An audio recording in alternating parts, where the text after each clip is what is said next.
خیبر پختونخوا اور بلوچستان میں مختلف حادثات میں 11 افراد جاں بحق اور 8 زخمی ہوئے۔ ہری پور میں بارشوں اور لینڈ سلائیڈنگ سے دور افتادہ پہاڑی علاقوں کی سڑکیں 3 مقامات سے بند ہو گئیں۔ حیدرآباد کے نواحی علاقے میں نہر میں شگاف پڑ جانے سے فصلیں متاثر ہوئیں۔ ناروال کے نالہ بئی میں پھنسے 7 افراد کو ریسکیو کر لیا گیا۔ ملک کے مختلف علاقوں میں موسلا دھار بارشوں کا سلسلہ جاری ہے۔ سندھ، پنجاب، بلوچستان اور خیبر پختونخوا کے کئی اضلاع میں سیلابی صورتحال کا سامنا ہے۔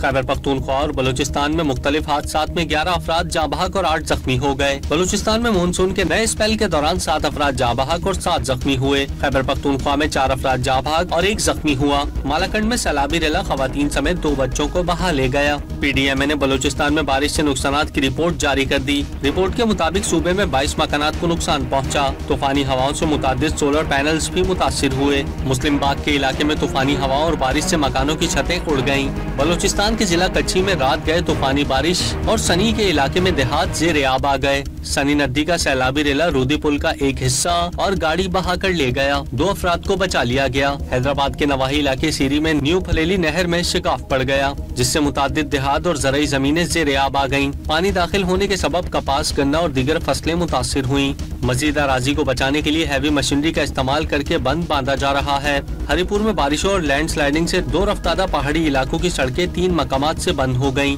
ناروال کے نالہ لئی میں اچانک سیلابی صورتحال پیدا ہونے سے پانی میں پھنسے 7 افراد کو ریسکیو کر لیا گیا۔ محکمہ موسمیات کے مطابق بارشوں کا سلسلہ 10 جولائی تک جاری رہے گا، جس سے پہاڑی علاقوں میں لینڈ سلائیڈنگ، جبکہ گلیات، مانسہرہ، سوات، مردان، ٹی جی خان، چترال اور دیر کے برساتی ندی نالوں میں طغیانی کا خدشہ ہے۔ مری گلیات اور آزاد کشمیر میں لینڈ سلائیڈنگ کا خطرہ بھی موجود ہے۔ اٹک دریائے سندھ میں طغیانی پر وزیر اعلیٰ پنجاب نے فوری نوٹس لے لیا۔ مریم نواز نے ریسکیو اداروں، ضلع انتظامیہ، پولیس اور تمام متعلقہ اداروں کو ہائی الرٹ کرنے کا حکم جاری کر دیا۔ ادھر مری، گجرانوالہ، کندکوٹ اور شیخوپورہ میں بھی بارش نے ساماں باندھ دیا۔ آج صبح کراچی کے مختلف علاقوں میں ہلکی بارش سے موسم خوشگوار ہو گیا۔